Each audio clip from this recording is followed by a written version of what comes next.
Hello, I'm Richard Chambers. Welcome to another episode in my continuing podcast series, Speaking of Risk and Audit. Today we have with us Joanne Traice, the Group Chief Internal Audit Officer at DP World, a leading provider of smart logistics across the globe. Welcome to the show, Joanne. Thank you. Thank you very much. Joanne, you and I have had a chance to talk on several occasions when I've been visiting in Dubai, and I'm always fascinated by your transformational mindset and some of the great leadership you've brought to the internal audit function at DP World. Maybe you could start our conversation today by telling our listeners a little bit about yourself, anything you'd like to share about your background or DP World that'll help them to better understand the role you play there. Sure, yeah, thank you. Well, firstly, thank you so much for the opportunity to join the podcast today and to Audit Board.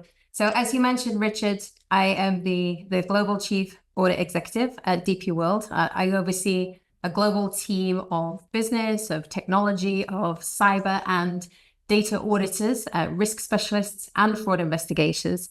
So I started my career with PwC. I spent a decade with them in the UK and Dubai, which really did give me an incredible front row seat to how different industries and how different leadership teams think about risk.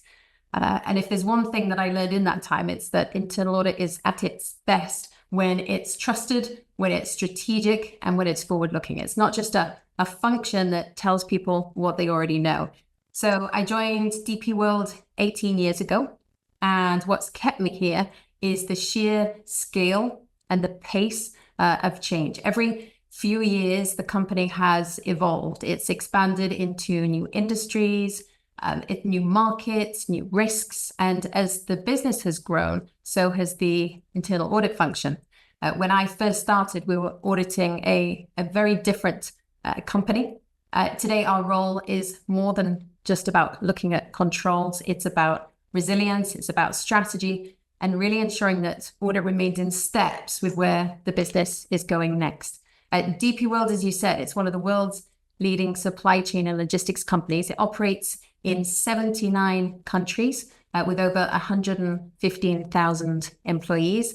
And most people associate us with ports and terminals because that's where we started. But now we're so much broader than that. We've expanded into logistics, into freight forwarding, free zones, marine services, and digital trade solutions, meaning we're involved in every part of the supply chain, from where goods are manufactured to their final destination. So for me, that's an incredibly complex risk landscape. And that's what makes leading internal audit just so exciting here. But what I love about my role is it's not just about assurance, it's about impact. And in a business like DP World that moves as fast as DP World, it's essential. It's on a global scale where geopolitical shifts, economic disruptions, and digital transformations are happening in real time in an industry where disruption is the norm, not the exception. So I'm very passionate, as you say, about redefining what internal audit looks like, leveraging technology, yes, data analytics, yes, but critically also focusing on the people side of audit. That's curiosity, soft skills, and leadership development as well. Because at the end of the day, high-performing teams aren't just technically strong, they think differently and influence at the highest level. So I'm really excited to get into today's conversation. The energy that you exude is evident, and I'm sure that our audience can feel it. You know, you and I talk a lot about what a modern internal audit function needs to have sort of it as part of its DNA. And you speak often of high-performing culture, that it is so important for an internal audit function to have a high-performing culture. What does that mean to you? What does a high-performing culture mean? So it's not just about technical excellence.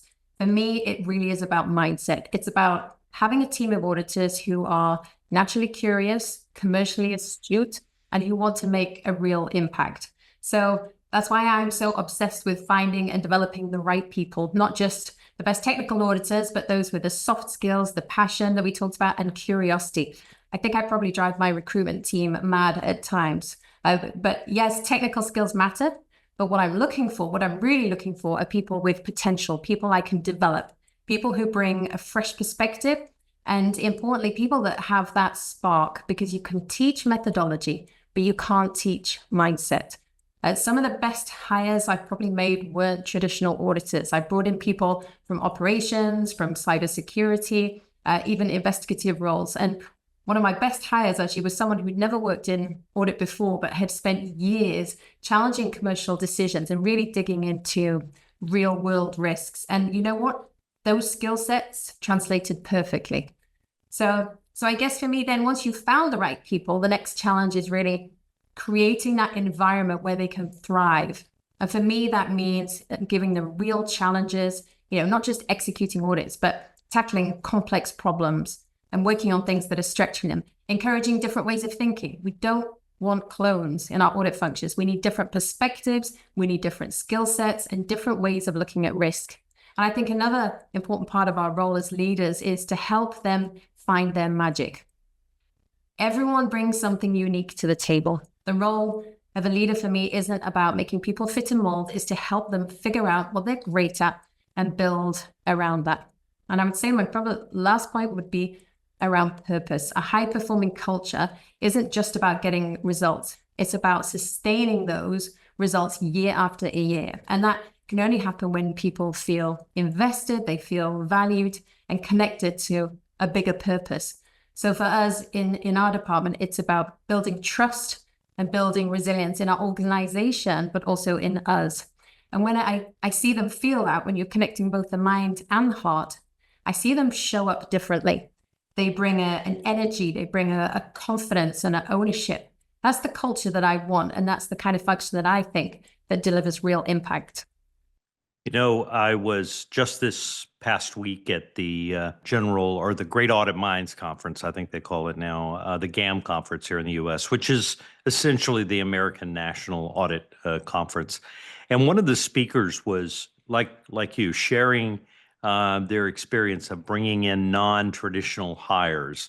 And she made the observation, and I've heard it many times, and I actually believe it myself, but I want to hear your perspective. She made the observation that it's much easier to teach someone from the business about audit than to teach an auditor about the business.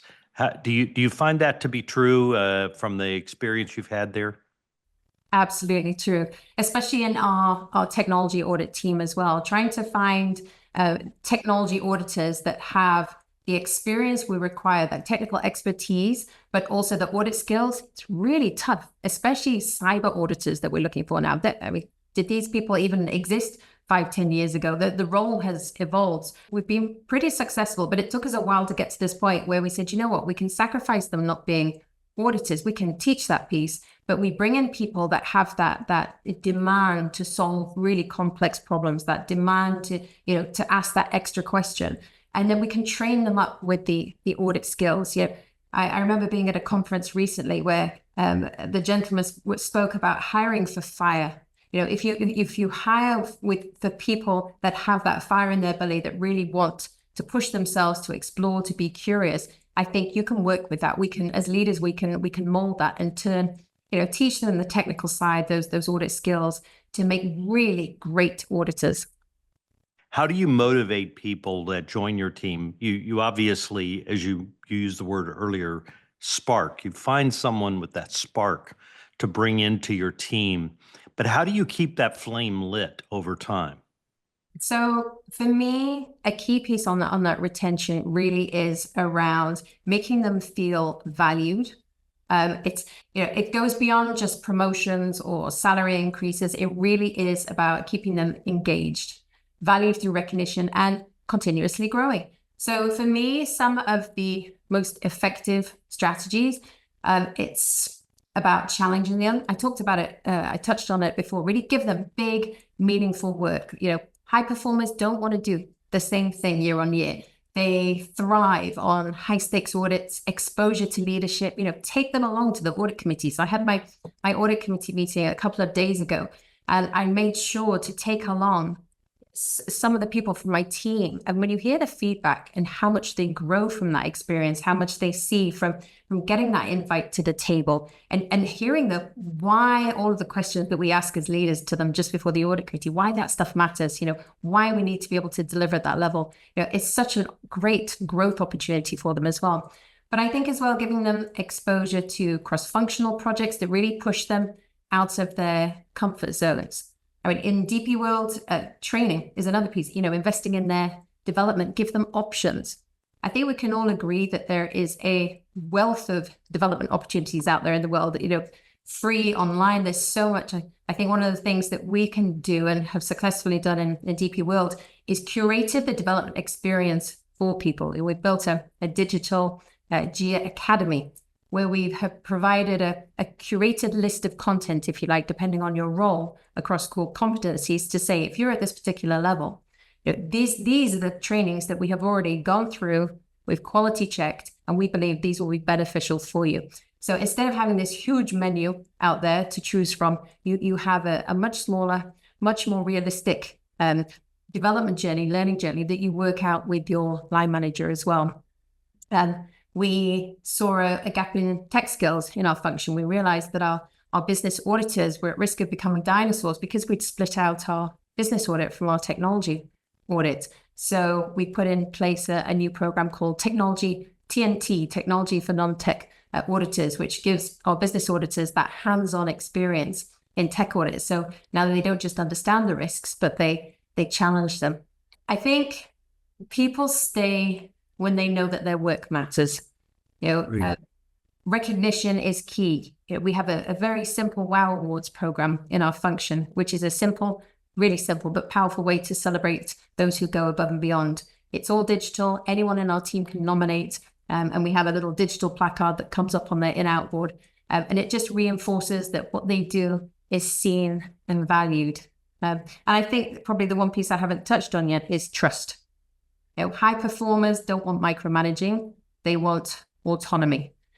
So those would be some of the key areas for me. At the end of the day, people don't leave jobs; they leave boredom. So if we want to keep top talent, we should be asking ourselves: are we challenging them? Are we investing in them? And are we making sure that they know that their work has impact? Oh, some great insights. The whole evolution of AI over the last 3 years has been remarkable. And there's a lot of debate out there right now about, well, what does this mean for the future of internal audit? Is AI destined to replace us, or at least replace our assurance mission? I guess my question to you is, when it comes to the high performing culture you've instilled there, how do you integrate AI into that and motivate your team to feel like that AI is the great enabler and not somehow a threat? I love this debate because for me, it gets to the heart of what internal audit actually is. I believe AI will not replace auditor, but it will replace outdated, low-value audit functions.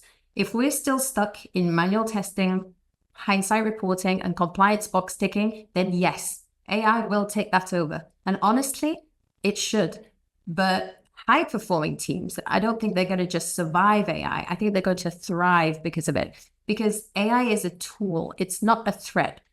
I've seen and having gone to some of the conferences, I've seen some of the best audit teams that are already using AI to work smarter. It's enhancing risk monitoring. It's detecting anomalies in real time, automating repetitive work so that auditors can focus on what they do best: judgment, influence, and driving change. For example, we built Val, which is our own AI-powered tool, to really solve the problem of dramatically reducing our report writing time. So AI helps us move faster, but it still doesn't replace critical thinking and business insight. It's great at processing data, but here's what it still can't do. It can't always ask the right questions. It can recognize patterns, but it doesn't always challenge assumptions or connect unrelated risks. AI doesn't get a seat at the audit committee table, at least not yet. We do. So influence is not just about logic and data. For me, it's about psychology. It's about relationships. It's often about politics as well, and timing. I think as well, not yet at least, I don't think it can apply ethical judgment. It can flag a high risk transaction, but it doesn't understand nuance, intent, or reputational risk. So it's an incredible tool, but it's not the decision maker. The real risk for me is complacency. It's failing to adapt. But I think high performing teams are anticipating that change and are evolving. We've made digital upskilling mandatory for all our auditors, not just the tech team, so that everyone understands AI risks, but also opportunities as well, so that we're ensuring that our auditors are equipped for the future, but not left behind by it. So will AI replace internal audit? No. But will it replace internal audit functions that don't evolve? Absolutely. So for me, or for us as CAEs, the real question isn't, will AI replace us? It's, are we evolving fast enough to stay ahead? Because risk isn't static, and neither should internal audit be either. That's really good observation there. I think my experience is initially internal auditors were sort of oblivious to AI. I think now more and more internal audit functions are trying to figure out, how do we integrate the use of AI into our approach, and so it sounds like you and your team are leading the way on that, as you have on so many other areas that we've touched on. Speaking of which, there's one particular approach to sourcing that you espouse that I have seen successfully implemented in several internal audit functions over the years, and that's the notion of the guest auditor program. Talk to us a little bit about the guest auditor program at DP World, and how does it work, and what value do you get from it? I am a huge advocate of the guest auditor program. I remember it was one of the first things I learned about when I moved into internal audit. We introduced it in our organization back in 2018, and it's still going stronger than ever this number of years later. It's really become one of those things that the people in our organization want to be a part of, and for good reason. It's not just an internal audit initiative anymore. It's almost become a part of the employee value proposition. It's a career development opportunity that gives people hands-on experience in risk, in governance, and decision making. And it started as a simple idea. What if we let the business see what we do firsthand? But it's grown into something so much bigger. It's something people want on their CVs because it gets them exposure, it develops leadership skills, and it signals potential. So it's been really successful for us. We've had people from finance, from operations, from commercial and tech come in, work alongside us, and then really take that risk mindset back into their roles. And it's not some passive sit and watch experience. They're in the thick of it. They're there assessing risks. They're on site in a new country overseas. They're asking tough questions, and they're helping to shape the findings as well. And the best part of it is that some of them have come back later as senior leaders saying it completely changed how they thought about governance and risk. And because it's grown so much, we're now taking it a step further with the guest auditor alumni program, right, which is not just a one-time thing. It actually becomes a continuous journey for our guest auditors. They stay connected, they join our webinars, they keep learning with us, but they go back into the business stronger, more well-rounded colleagues, but also as ambassadors for the work that we do in internal audit as well. So that's a huge advantage for us. You know, if I was going to be a guest auditor at my advanced stage, I can't think of an internal audit function that would be more exciting to be a guest auditor for than yours. And I would say to you that you touched on it there at the very end, and that is that you are populating leaders in the company who understand and have a much more critical understanding of internal audit, and they're advocates for you. So often the people that internal audit ends up auditing their areas of responsibilities, that they sort of fill an adversarial relationship. But it sounds like when these people have been a part of your team for a period of time, then go back into the business, then move up into leadership roles, they're not the adversaries, they become the advocates. Exactly right. And it's not just about making great auditors. As you quite rightly said, it's about making the entire leadership pipeline more risk aware and resilient. Because what we've done with the program is to make it more scalable and inclusive. It's open to everyone across the entire organization. So, everyone can apply for it. So we really do get such a great mix of individuals coming into the program. And as you said, we're helping to build up the leadership talent pipeline for the organization as well, with that risk management mindset built in. You've mentioned technology a couple of times, Joanne, and obviously we talked a little more in depth about AI. But how do you leverage and integrate technology from a broader sense into the role, the mission of the organization? Because the new AI standards really put a lot of responsibility on the CAE to have a technology strategy. Can you comment at all on how you have embraced that idea that you have to be the advocate for technology and the leader in helping the organization use it? So I think we have an opportunity to play a really huge role in technology. We set up a dedicated team, Digital Assurance Solutions, and one of their core strategic pillars, is firstly to digitally skill up the rest of our audit team. And often that skilling up we can offer beyond our own function, actually, to the business, with great tools like Microsoft Teams, where, if you're opening up to your own team, you can open it up to others as well. So I think we can play a huge role in helping to really skill up the organization in these new areas. But for us as auditors, I think we always need to be looking at both the risks and the opportunities. We need to understand risks, because ultimately, if our businesses are employing AI, RPA, we need to understand what the risks are as well, but to also understand the opportunities, so that when we're going around to the different business units across the group, we can actually recommend these technologies as well, to say, hey, this particular process, this is ideal to implement RPA to really help. It's high volume, repetitive. This is a perfect candidate for RPA. So we can also offer those solutions around the business when we're doing our audits as well.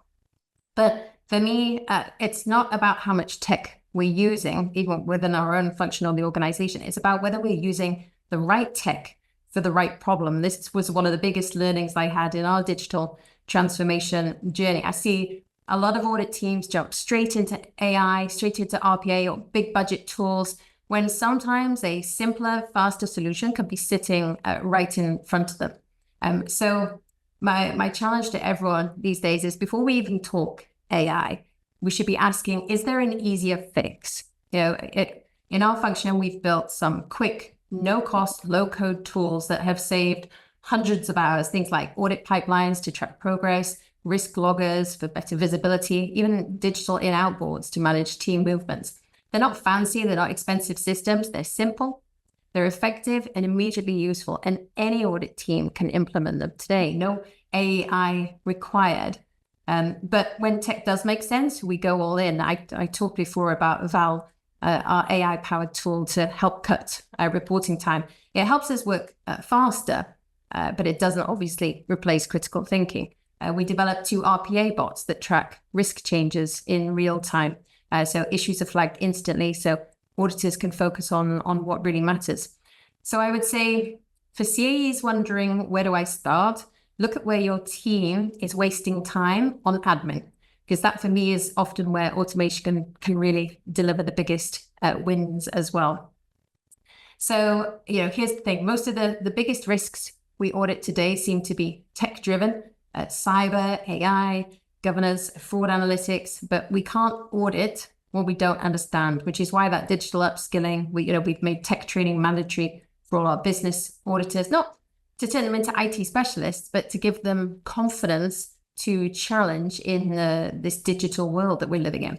Because if our team is still avoiding tech audits because they don't understand them, that's a gap. And as CAEs, it's on us to fix that. So I would say that tech is not replacing our auditors, it's amplifying. But the real risk would be audit moving slower than the business. So my challenge to other CAs is this: are you changing how your team works, or just layering tech on top of it? And are your auditors equipped to audit digital risks or avoiding them? And where are you wasting manual hours that automation could eliminate? Because I think the teams that are embracing the right tech for the right problems, they're the ones that are making the biggest impact.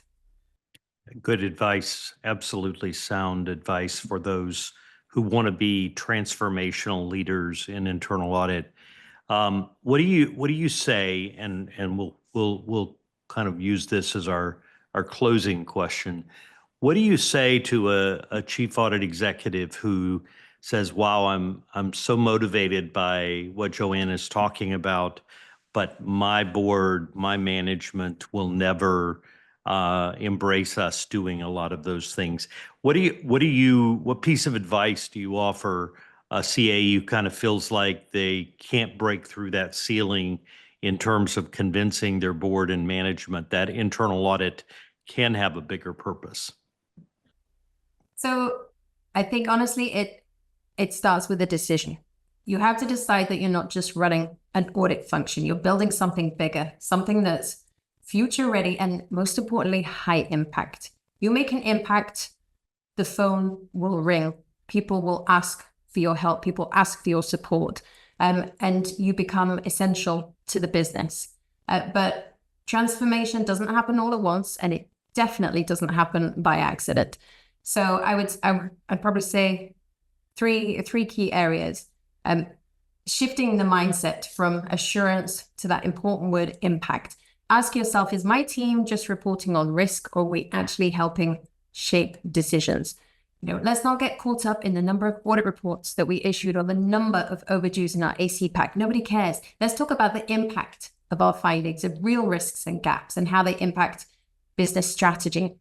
Because the best audit function, they're not looking backwards. They're helping the business move forward, asking not what could go wrong, but what needs to go right for the business to succeed. Right. And I think it's that shift that really is going to help us get those invites into the leadership room, and hopefully the resources that we need to take that transformation forward as well. Such great advice. I'm very inspired by the message that you're sharing with internal auditors, and I'm hopeful that internal audit leaders around the world are going to take inspiration from what you've done there in DP World. Thank you so much, Joanne, for joining us today. And I'd like to thank our audience for joining us on another episode of Speaking of Risk and Audit. I'm Richard Chambers for Audit Board.